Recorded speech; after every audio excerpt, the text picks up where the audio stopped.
Senator Christopher Dodd found himself at the source of the A.I.G. bonus scandal earlier this month, but today a new report from the Washington Times implicated him in a shakedown for campaign contributions from top A.I.G. employees in 2006. And here to explain more about the senator's many scandals is our very own Ainsley Earhart. Ainsley. Thank you, Sean. Senator Chris Dodd of Connecticut had a very busy year. After he dropped out of the Democratic primary for president, Dodd is still finding his name in the headlines. He is the senior senator who serves as chairman of the Senate Banking Committee. But he has found himself in the middle of some scandals, which have many people asking if he's even fit to serve in government. In early September, when Treasury Secretary Paulson announced a federal takeover of Fannie Mae and Freddie Mac, Dodd was critical, remember? He said Fannie and Freddie were fundamentally strong and in, quote, good shape.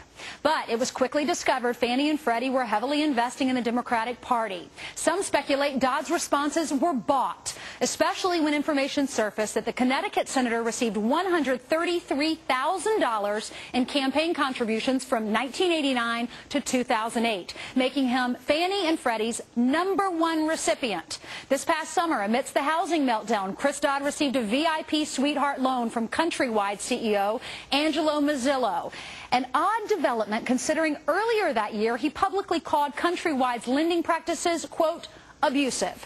And just last week on Hannity, we brought you the story from the Hartford Courant about Chris Dodd's, quote, Irish cottage. Apparently, he bought that vacation home in Ireland in 1994 with a friend who had ties to Bear Stearns executive Edward Downe. He's a man who was convicted for insider trading and later pardoned by the Clinton administration, thanks in small part by a letter written by a senator, Chris Dodd. And for the latest chapter in Dodd's dealings, his involvement in writing the language for the A.I.G. bonuses. The Dodd amendment included a clause preventing limits on bonuses previously negotiated or under contract, basically ensuring those bonuses would be paid out and kept by all of those executives. And it's a coincidence, or is it, that A.I.G. donated more than $100,000 to Dodd's campaign in 2008?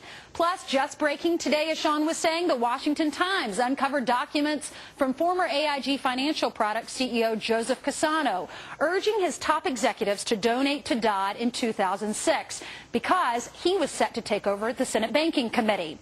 And last but not least, we recently found out that his wife, Jackie Clegg Dodd, was a director for 3 years of a company controlled by A.I.G. The evidence is all there, guys. These are just facts I'm reporting, including Chris Dodd's approval rating, which is taking a hit in Connecticut. He's up for re-election in 2010. So, Sean, we'll see what happens.